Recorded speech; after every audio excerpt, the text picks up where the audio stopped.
যুক্তরাষ্ট্রের সাবেক president Donald ট্রাম্পের সমাবেশে হামলার ঘটনা ঘটেছে। এতে সাবেক এই রিপাবলিকান প্রেসিডেন্ট কানে গুলিবিদ্ধ হয়েছেন এবং গুলি তার কান ছিঁড়ে বেরিয়ে গেছে। মাত্র 200 ফুট দূর থেকে হামলাকারী ট্রাম্পকে লক্ষ্য করে গুলিবর্ষণ করেন। এদিকে হামলার পরপরই দ্রুত মঞ্চ থেকে নামিয়ে নিরাপদ স্থানে নিয়ে যাওয়া হয় ট্রাম্পকে। পরে নেওয়া হয় হাসপাতালে। অবশ্য আগামী নির্বাচনে রিপাবলিকান পার্টির এই প্রেসিডেন্ট পদপ্রার্থী সম্পূর্ণ সুস্থ আছেন বলে জানানো হয়েছে। ব্রিটিশ সংবাদ মাধ্যম বিবিসি বলছে, মাত্র 200 ফুট দূর থেকে ট্রাম্পকে লক্ষ্য করে এই গুলিবর্ষণের ঘটনা ঘটে। সন্দেহভাজন হামলাকারী একটি এয়ার স্টাইলের রাইফেল দিয়ে 200 ফুট থেকে 300 ফুট দূরত্ব থেকে ট্রাম্পকে লক্ষ্য করে গুলি চালায় বলে একাধিক আইন প্রয়োগকারী কর্মকর্তা বিবিসির মার্কিন অংশীদার সিবিএসকে বলেছেন।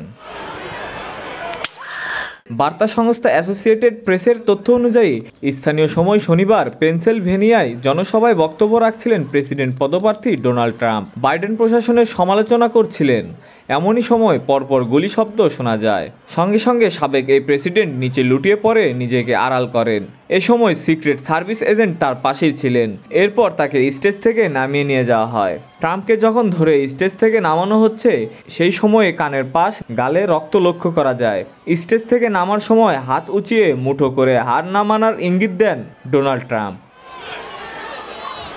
এই ঘটনার পর ট্রাম্পের মুখপাত্র এক বিবৃতিতে জানিয়েছেন, আগামী নির্বাচনে রিপাবলিকান পার্টির এই প্রেসিডেন্ট পদপ্রার্থী সম্পূর্ণ সুস্থ আছেন। স্থানীয় চিকিৎসা কেন্দ্রে তাকে পরীক্ষা করা হচ্ছে। তাৎক্ষণিক প্রতিক্রিয়া ও উদ্ধারের জন্য পুলিশ প্রশাসনকেও ধন্যবাদ জানিয়েছে ট্রাম্প। এদিকে মার্কিন প্রেসিডেন্ট জো বাইডেন এই হামলার ঘটনার তীব্র নিন্দা জানিয়েছেন। মার্কিন প্রেসিডেন্ট জো বাইডেন আরও বলেন, পেনসিলভেনিয়ায় ডোনাল্ড ট্রাম্পের সমাবেশে গোলাগুলির বিষয়ে আমাকে অবহিত করা হয়েছে। তিনি নিরাপদে আছেন এবং ভালো আছেন শুনে আমি কৃতজ্ঞ। আমি তার এবং তার পরিবার এবং সমাবেশে উপস্থিত সকলের জন্য প্রার্থনা করছি। এ ঘটনাকে হত্যার চেষ্টা হিসেবে গণ্য করে তদন্ত শুরু করেছেন গোয়েন্দারা। এফবিআই এবং অন্যান্য গোয়েন্দা সংস্থাগুলো গুলি চালানোর ঘটনায় তদন্ত শুরু করতে ইতিমধ্যেই ঘটনাস্থলে পৌঁছেছে।